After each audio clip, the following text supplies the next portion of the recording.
शपथपत्र घेऊन हजारो लाडक्या बहिणींचा जिल्हाधिकारी कार्यालयावर धडकला मोर्चा। एका महिन्यात योजनेचा लाभ सुरळीत न केल्यास रस्त्यावर उतरण्याचा लाडक्या बहिणींनी दिला इशारा।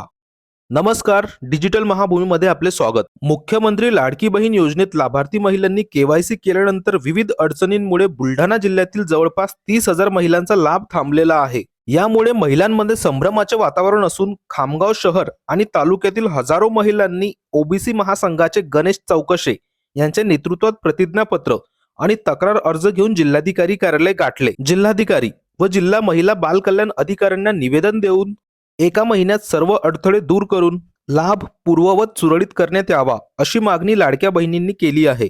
अन्यथा तीव्र आंदोलन करणार असल्याचा संतप्त इशाराही लाडक्या बहिणींसह ओबीसी महासंघाने दिलेला आहे। हाँ, लाड़की बहने के पैसे 2 महीने हो गए आए नहीं।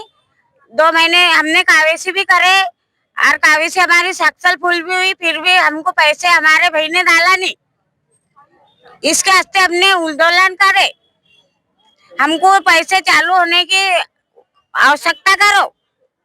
सब लाड़के बहन आए हुए बुलढाणे को जे 1500 रुपये दरमहा वेतन सुरू केले होते, आज या बुलढाणा जिल्ह्यातील 30,000 लाडक्या बहिणींचे हे दरमहा येणारे वेतन हे यांच्या केवायसी समोर गव्हर्नमेंट एम्प्लॉईड असा शेरा देऊन बंद करण्यात आलेले आहे। तरी या महिलांच्या कुटुंबामध्ये कोणत्याही प्रकारची नोकरी नाही आहे, यांच्या कुटुंबातील कोणी व्यक्ती शासनाच्या किंवा निमशासकीय नोकरीत नाही आहे। असे असताना यांची केवायसी हे चुकीच्या पद्धतीने दर्शविले जात असून यांचा जो लाभ बंद केलेला आहे हा त्वरित चालू करावा या मागणी करता आज बुलढाणा जिल्ह्यातील निवेदनाची दखल घेतली गेली नाही तर राष्ट्रीय ओबीसी महासंघ जिल्हाभर नव्हे तर राज्यभर आंदोलन छेडेल आणि लाडक्या बहिणींना न्याय मिळवून देण्यासाठी सर्वतोपरी लढा देईल।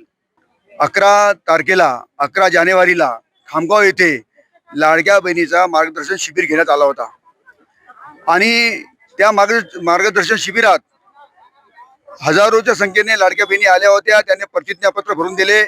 नोव्हेंबर पासून त्यांचे पैसे बंद आहेत। त्यांनी व्यवस्थित केवायसी केल्यानंतरही त्यांचे पैसे आले नाही। शासनाची चुकी झालेली आहे। प्रत्येक केवायसीच्या साईडवर प्रत्येक लाडक्या बहिणीच्या समोर सरकारी कर्मचारी असं लिहून येते आणि ही शासनाची चुकी आहे। या चुकीला शासनाने त्वरित दुरुस्त करावं आणि लाडक्या बहिणींना न्याय द्यावा आणि ज्याप्रमाणे ते बोलले होते त्याप्रमाणे त्यांच्या खात्यामध्ये पैसे त्यांनी टाकावे ही राष्ट्रीय ओबीसी महासंघाची मागणी आहे।